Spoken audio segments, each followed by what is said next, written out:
All new at 4, it was celebrated as a deal that would keep the Washington Capitals and Wizards from leaving the district. But WUSA 9 has discovered that months after that agreement was announced, D.C. government and Monumental sports and entertainment owner Ted Leonsis have missed a deadline to get that contract finalized. Chief investigative reporter Eric Flack is here with more on what this all means. And Flack, a lot of people might hear this and say, oh, here we go again. So first things first here. Does this mean the city is in danger of losing the teams again? Yeah, Simone, I don't think we're there yet, and I haven't uncovered anything to indicate the situation is that dire. But it's worth noting that this term sheet signed back in March by Mayor Bowser and Ted Leonsis gave the sides 5 months to come to terms on the lease extension, and the clock is actually running out.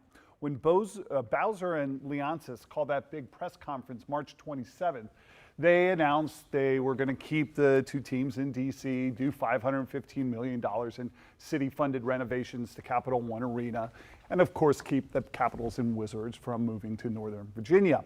It was based on what's called a term sheet, which lays out the general framework of the deal, but that term sheet is non-binding. And it says right there in black and white, the parties shall execute the definitive documentation, meaning a signed lease agreement, within 120 days. Now, that deadline was in fact missed, but the term sheet does say the deadline can be extended if the two sides are negotiating in good faith, which is where we are right now. Interesting. Well, I know in terms of a timeline, we've been talking a little bit about this. When would this all need to kind of come together? Well, I mean, there is a bit of a clock that's running here. The DC Council comes back from session next month. They have to approve any lease to get the money going out by October. The first payment is due to Monumental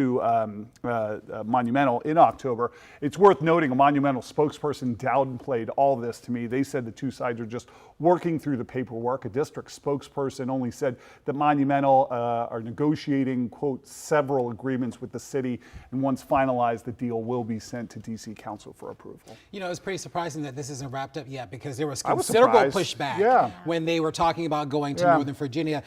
Do we know the idea what exactly is holding things up at this point? Larry, the term sheet right here, it's like 14 pages long, and I read through everything. There's a lot of different issues. They range from, where the money's going to come from. They talk about, security on event days. They also talk about where Leonsis is going to be able to build his new practice facility for the Washington Wizards.